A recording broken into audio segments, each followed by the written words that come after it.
அடுத்ததா ஸ்கொயர் ரூட்டுக்குள்ள இந்த மாதிரி அடுக்கடுக்கான ஸ்கொயர் ரூட்ஸ் இருக்கும் பொழுது அதுவும் இன்ஃபினிட்டி வரைக்கும் இருந்தா எப்படி ப்ராப்ளம் சால்வ் பண்றது? ரெண்டு விதமா போட போறோம். ஒன்னு ஷார்ட்கட் மெத்தட், இன்னொன்னு ஃபார்முலா மெத்தட். ஃபார்முலா வந்து பாருங்க, இங்க நெகட்டிவ் இருந்தா இந்த இடத்துல நெகட்டிவ் வரணும். Root of 4a plus 1 minus 1 divided by 2. இதே ப்ராப்ளம் பிளஸ்ல போன வீடியோல நம்ம பார்த்திருப்போம். இந்த இடத்துல பிளஸ் வரும், இங்க மைனஸ் வரும். a ஓட வேல்யூ என்ன? 6. அப்ப a ஓட வேல்யூ அப்ளை பண்ணுங்க.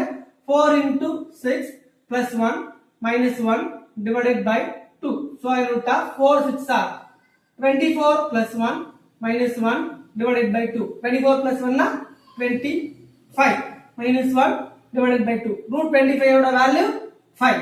So 5 minus 1 divided by 2.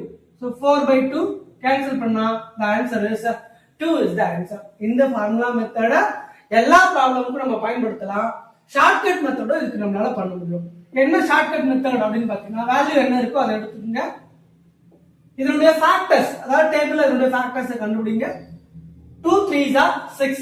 நம்ம கண்டுபிடிக்கக்கூடிய ஃபேக்டர் அதாவது வேல்யூஸோட டிஃபரன்ஸ் கண்டிப்பா 1 இருக்கும். டிஃபரன்ஸ் 1 இருந்தா தான் இந்த ஆன்சர் நம்ம சூட்டபிளா செலக்ட் பண்ண முடியும்.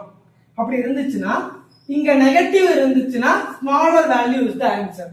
இங்க பாசிட்டிவ் இருந்துச்சுன்னா bigger value is the answer. அப்ப இங்க நெகட்டிவ் இருக்கு.